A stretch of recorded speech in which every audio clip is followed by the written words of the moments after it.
नमस्कार दोस्तों, India daily के डिजिटल प्लेटफॉर्म पर आप सभी का स्वागत है। मैं हूं आपके साथ गीतू चौहान और आज जिस खबर के बारे में हम बात करने जा रहे हैं वो है दरअसल शरबत के विवाद से जुड़ी हुई। जी हां, ये विवाद अब अदालत की चौखट तक पहुंच गया है। बाबा रामदेव की एक विवादित टिप्पणी पर दिल्ली हाई कोर्ट ने कड़ी फटकार लगाई है। तो आइए जानते हैं पूरा मामला आखिर क्या है, क्या कहा बाबा रामदेव ने और क्यों हमदर्द कंपनी ने कानूनी रास्ता अपनाया है।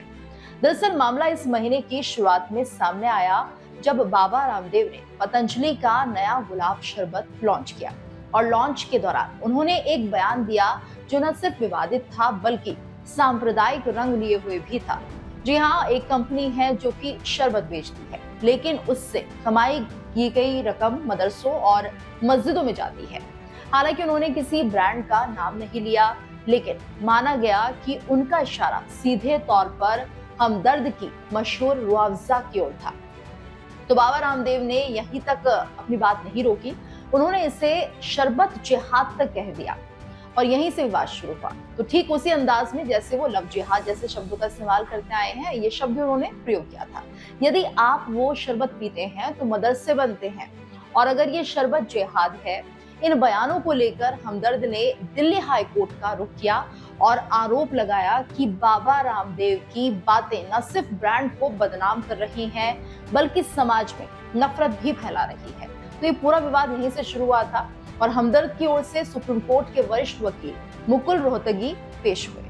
उन्होंने अदालत में कहा कि ये जो मामला है सिर्फ मानहानि का नहीं है बल्कि सीधा हेट स्पीच का है, जो कि सांप्रदायिक सौहार्द को बिगाड़ने वाला है या बिगाड़ सकता है।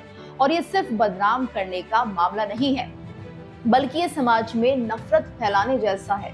मुकुल रोहतगी ये सब कहते हुए नजर आए और दिल्ली हाई कोर्ट ने बाबा रामदेव की टिप्पणियों को असमर्थनीय कहा, चौंकाने वाला बताया है। तो कोर्ट ने यहाँ पर साफ कर दिया है कि इस तरह की बातें बिल्कुल स्वीकार नहीं की जा सकती हैं।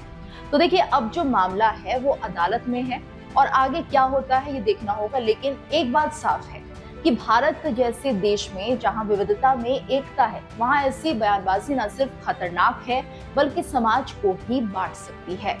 तो आप इस विवाद को लेकर क्या सोचते हैं, अपनी राय हमें जरूर बताइए।